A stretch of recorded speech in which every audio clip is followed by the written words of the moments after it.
What's up guys, it's Johnnie O with Tito Tech TV, and today we're going to revisit the 3DS Homebrew and custom firmware load.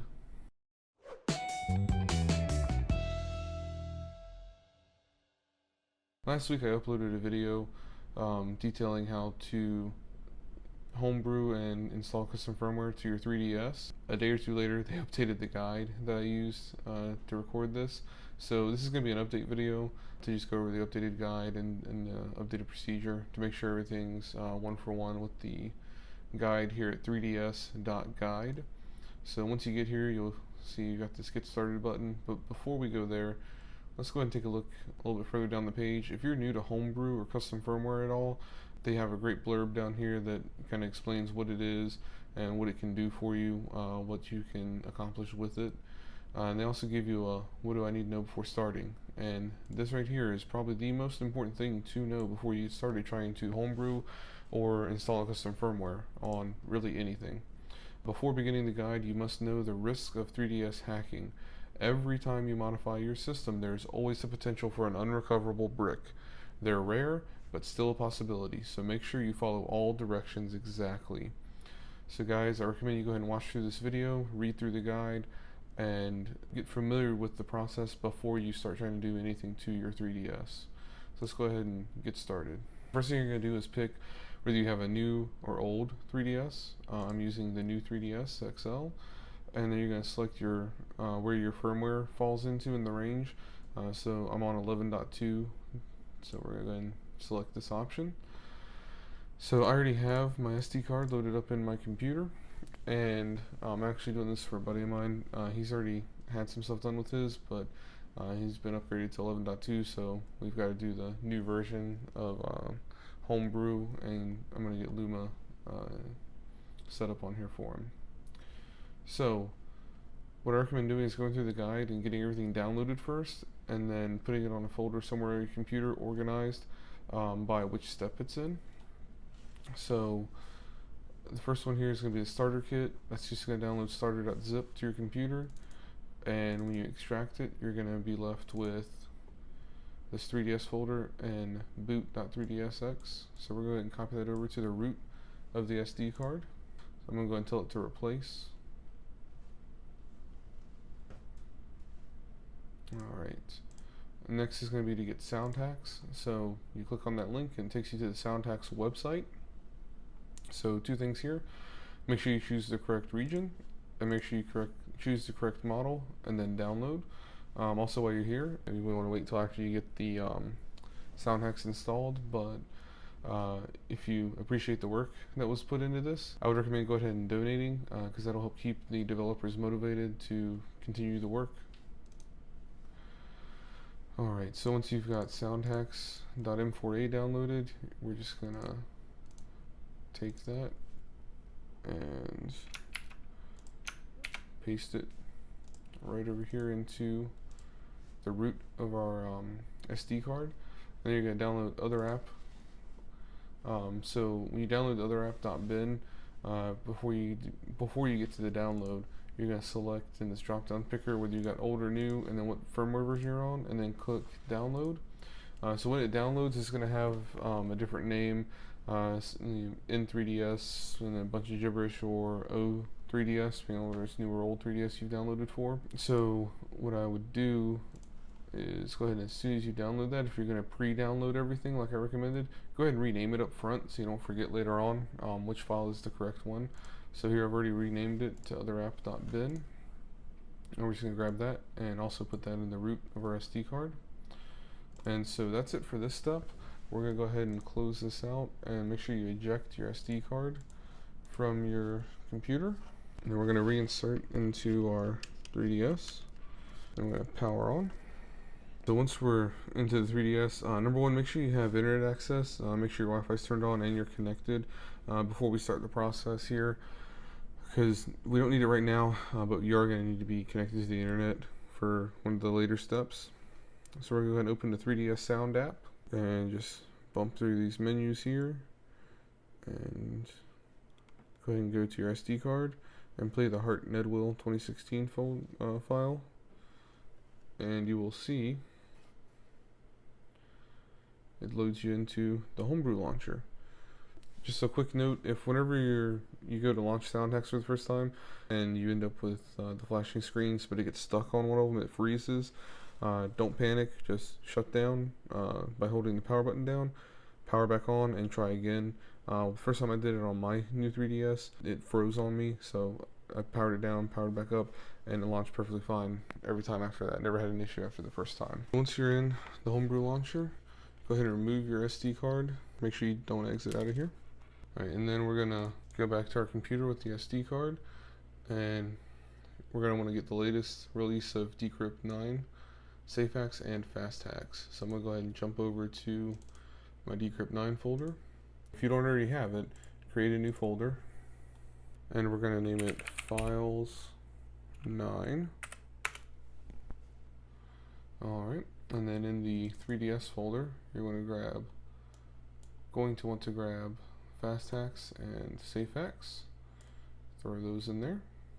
Then you're going to go to the Decrypt 9 folder here and grab this Decrypt 9 whip .bin. And we're going to go ahead and copy it over to the root of the SD card. Just paste that in there. And you're going to go ahead and rename to SafeHax payload.bin.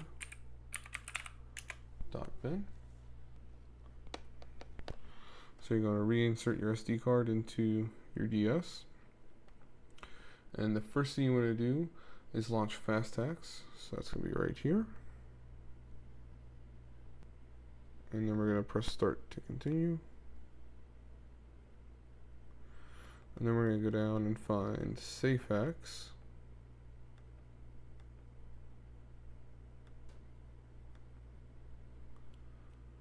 And then we're going to go ahead and launch that. And we were launched into Decrypt 9.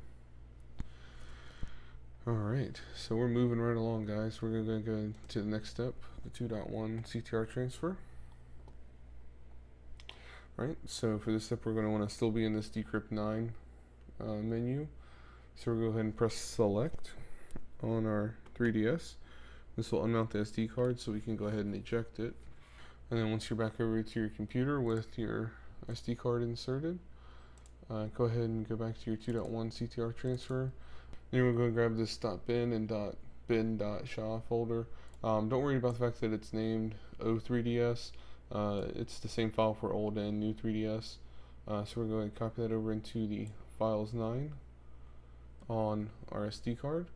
And then this will take a few minutes because it is a pretty decent sized file. We're going to go ahead and eject from our computer again. Once your SD card is in place, go ahead and press B to go back. And I'll take you back to the Decrypt 9 menu. So we're going to go to sysnand options right here. And then you're going to go to CTR NAND transfer. And then auto CTR NAND transfer. Oh, the first one option right there. So you're going to push this key combination on screen once you get to this menu. Alright. And then we're going to select the CTR transfer image with the A button. So now we're going to be prompted for the NAND backup. I know it says optional here, guys. This is not an optional step. Back up your sysnand. If you run into an issue and you don't have this backup, then you're out of luck. So go ahead and back up to nandmin.bin by pressing A. And this will take some time, so we'll be back in just a minute, guys.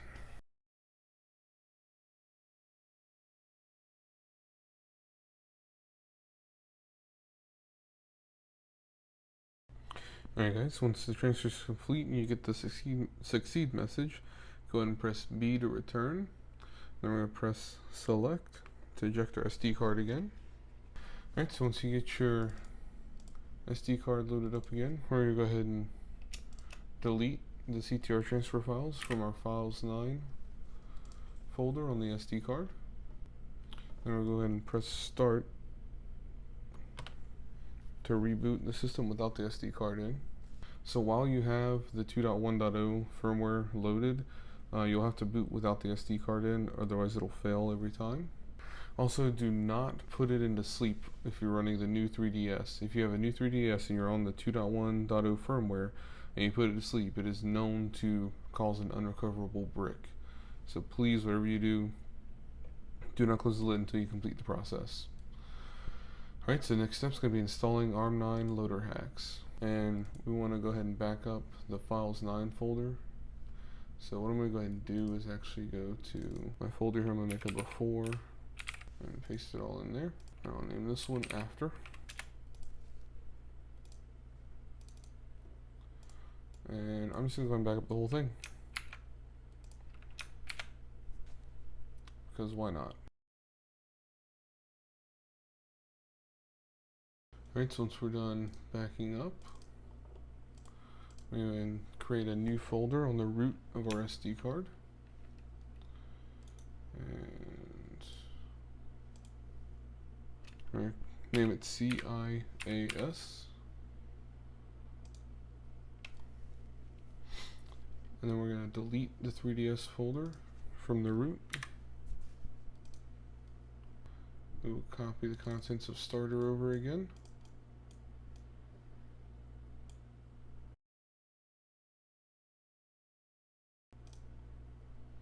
And we'll go to the safe A9LH installer. And we're going to copy that to all the contents of this to the root of the SD card. And then we want to copy the A9LH folder from the data input to the root of the SD card. And then in the folder named release, we're going to copy all of this into the A9LH folder on our SD card. And we want to copy HB launcher CIA into the CIA's folder.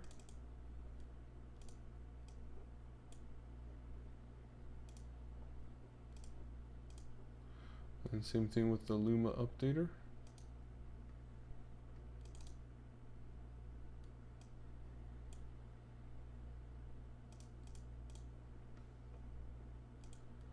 And we're going to grab the FBI CIA, copy it over to CIA's folder. Then we'll go over to the Luma3DS and grab the ARM9 loaderhex.bin and copy it to the root of our SD card.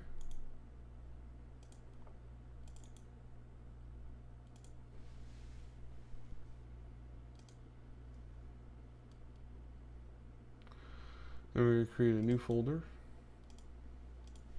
We're going to name it Luma.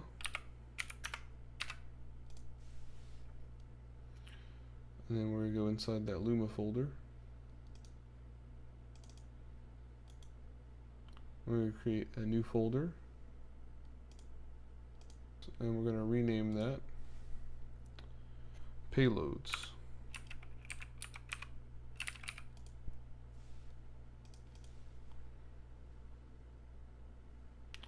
Then we're going to go grab our hourglass9.bin.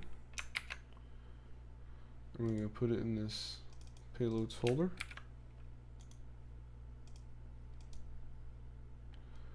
And then we want to rename start_hourglass9.bin. And when you go in our SD card over to files9, we're going to grab this aeskey.db or db.bin. Paste that into the files9. Then we're going to go to the 3DS folder and copy DSP dump, paste it there. I'm going to go to the FBI injectable and copy all the contents of this into files9. Now I recommend on this part taking your time. Make sure you get each of these steps, you don't miss anything, you get everything renamed properly. So at this point, just take a moment, look over everything, make sure everything's in the right place before we move any further forward.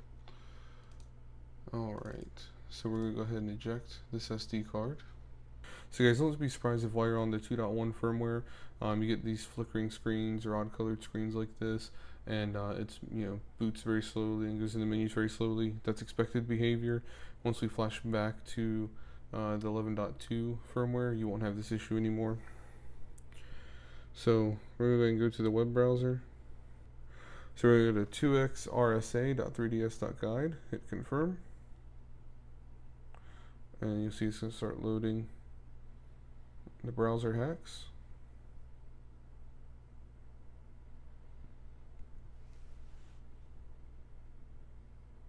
And this puts us into the safe A9LH installer. So we're going to press select for the full install. And there you go, we have success. So we're going to press any button on the 3DS to shut it down. Then we're going to go ahead and pull our SD card out.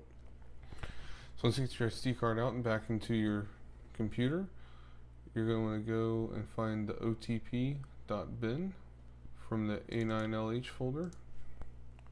So we're going to copy that.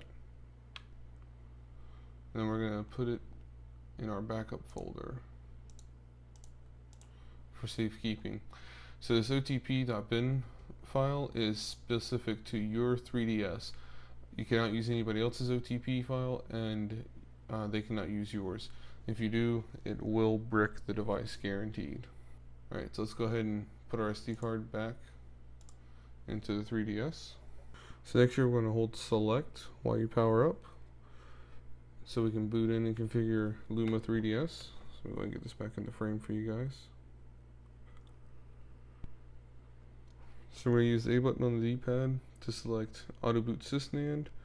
We're going to select Use Sysnand Firm if booting with R. Then we're going to do Show NAND or User String in System Settings.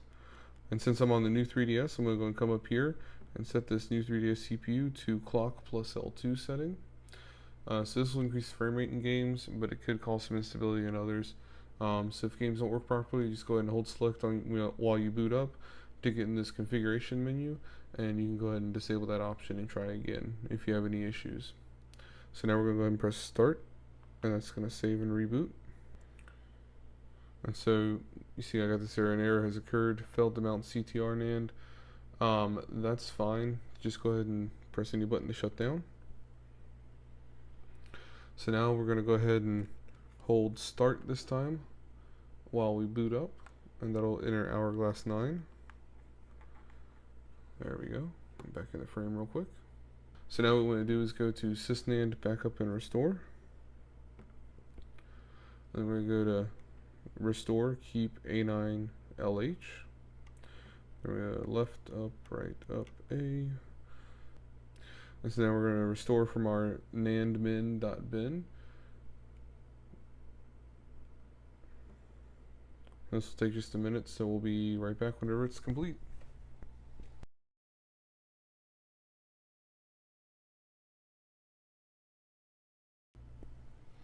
Alright, so now we're going to press start to reboot.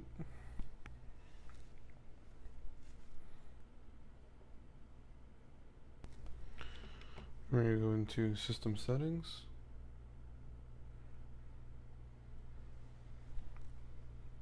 Other settings. Then we go to system update.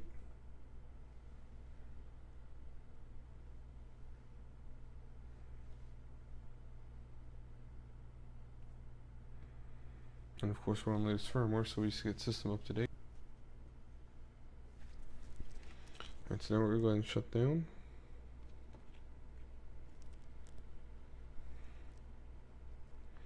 And then reboot while holding down start to go back into Hourglass 9. Get this back in the frame again. And what you want to do is go to sysnand backup and restore. Health and safety dump. So we're going to dump our health and safety app to hs.app. Health and safety inject.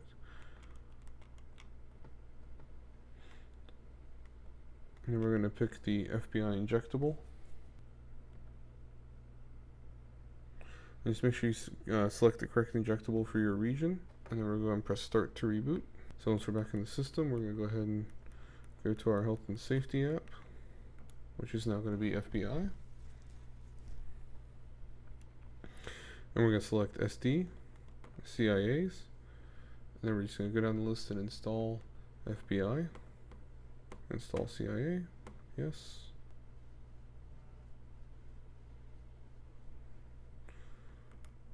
Then we're going to install our Homebrew launcher. And then Luma Updater.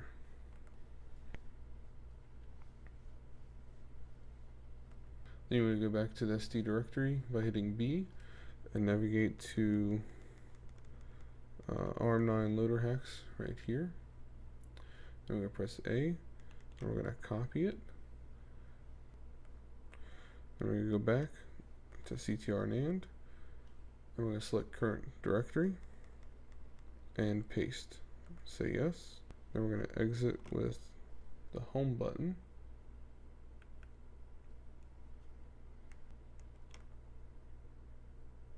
We're going to go into the Homebrew launcher.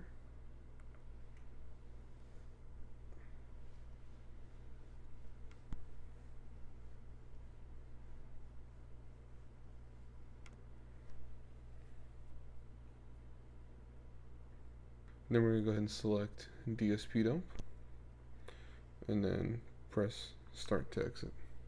Then we'll press start and then press A to proceed, which will cause you to reboot. So let's hold down start here. So we reboot into Hourglass 9.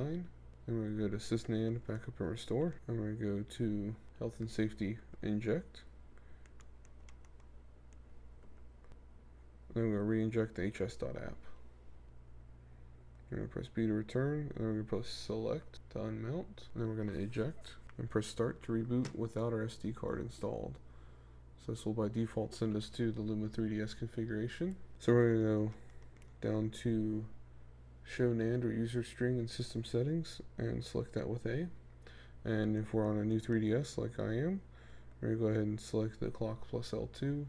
Again, if you end up having issues with some games not working properly, then you can go back into the configuration and disable this, but it should give you a performance boost for the most part. So we're going to go ahead and reinsert the SD card and press start to save and reboot. Alright guys, so you're now officially on Homebrew with the Luma custom firmware installed. It would be a good idea to go ahead and take your SD card out again and make sure you back up your nandmin.bin file if you haven't already. That way if you ever brick your system, you can have a way to restore it. So if you guys like the video, go ahead and please hit that like button. Make sure you get subscribed to the channel to keep up to date on my latest content. And leave me a comment down below. Let me know if there's any other tutorials like this you'd like to see. So I'm definitely going to be doing a video soon on setting up NTR custom firmware.